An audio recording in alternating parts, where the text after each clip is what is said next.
Nosotros habitamos un mundo tejido con los hilos de lo divino, un mundo donde cada amanecer y cada anochecer era una conversación entre los dioses y nosotros, su pueblo. Y para entender de verdad nuestra existencia, pues había que mirar al cielo, sí, pero también a las profundidades de la tierra, porque es justo ahí donde residían las dos grandes fuerzas que gobernaban nuestro destino. Aquí en esta tierra que es la nuestra, la vida, bueno, nunca ha sido un camino recto. Es más bien un ciclo, algo que no tiene fin. Podíamos sentir el aliento de los dioses en el mismísimo viento que movía el maíz, y veíamos su poder en la quietud, en esa calma final de la muerte. Todo, absolutamente todo, estaba conectado en una especie de danza cósmica, una danza que con el tiempo aprendimos a respetar, y por supuesto a venerar. Y que nadie se equivoque, ¿eh? No eran opuestos enzarzados en una guerra eterna. Para nada. Eran un equilibrio. Un equilibrio totalmente necesario. Piénsalo, la luz, al fin y al cabo, no puede existir sin la sombra. Ni la creación tiene sentido sin la destrucción. Esa era la gran verdad, la verdad fundamental que guiaba nuestros días, cada ritual, cada uno de nuestros sacrificios. Vamos a ver la primera cara de este cosmos. La que nos daba el aliento, el sustento, todo. Era una presencia, magnífica. Imagina una promesa de luz, de conocimiento, que bajaba directamente de los cielos. Hablamos de Quetzalcóatl. Él era el principio de todo, el creador. Pero, ojo, no era un dios cualquiera. Era la mismísima encarnación de la inteligencia, de la vida. Su nombre lo susurrábamos con una reverencia absoluta, porque en él, en su figura, veíamos el origen de nuestra propia humanidad y, claro, la promesa de la abundancia. Y su propósito, su deber, era sagrado. Y estaba clarísimo. Era él el viento que traía las nubes de lluvia a nuestros campos. Era la luz del amanecer que despertaba al mundo entero. Su deber era, en esencia, nutrirnos, enseñarnos y, sobre todo, garantizar que la gran rueda de la vida pues siguiera girando, sin parar, generación tras generación. Aparecía ante nosotros en visiones, visiones llenas de esplendor. A veces tenía la forma de esa serpiente majestuosa, cubierta de plumas preciosas que parecían unir la tierra con el cielo.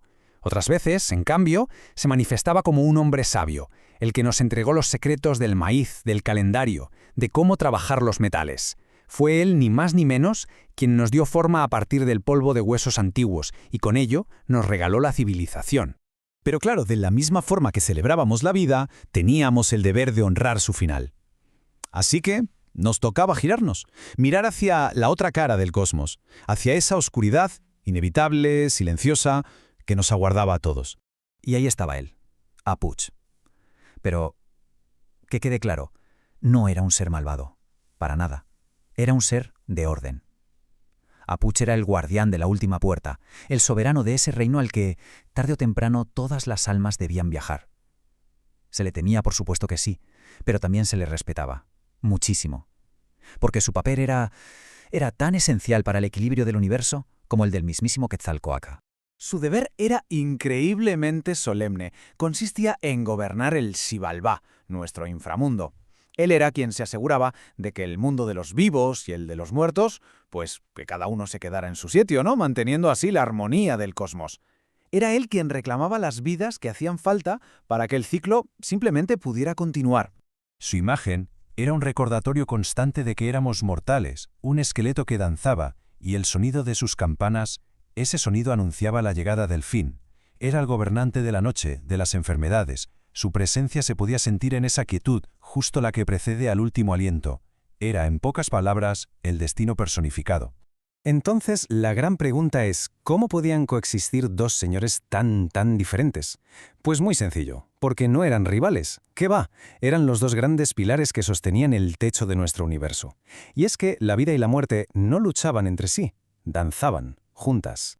Nuestra verdad, la que entendíamos, era que uno no podía existir sin el otro. Es lógico, ¿no? La semilla, por ejemplo, no puede brotar sin que la planta vieja muera, y la luz del sol parece mucho más brillante gracias al contraste con la noche. Era así de simple. Quetzalcóatl creaba y Apuc ordenaba el final, y al hacerlo permitía que la creación, pudiera empezar de nuevo. Y si nos fijamos, la simetría entre ambos era perfecta. Un reflejo puro del equilibrio universal. Uno gobernaba el mundo que vemos, el de la luz, el color, y el otro, el mundo invisible, el del silencio y los huesos. Uno nos daba las herramientas para vivir, y el otro nos garantizaba un lugar en el orden eterno cuando moríamos. Eran simplemente las dos caras de la misma moneda cósmica. Y esa, al final, es la gran sabiduría de nuestros antepasados, un entendimiento que yo creo resuena mucho más allá del tiempo. Nos enseñaron a vivir plenamente, bajo el sol, sí, pero aceptando que la oscuridad también es parte del viaje. Nos enseñaron a comprender que toda creación lleva dentro la semilla de su propio final, y que cada final es, en realidad, la promesa de un nuevo comienzo. Y de alguna manera, el eco de este entendimiento, pues resuena hasta hoy. La creación y la destrucción, la luz y la sombra, el orden y el caos. La danza sigue, está a nuestro alrededor.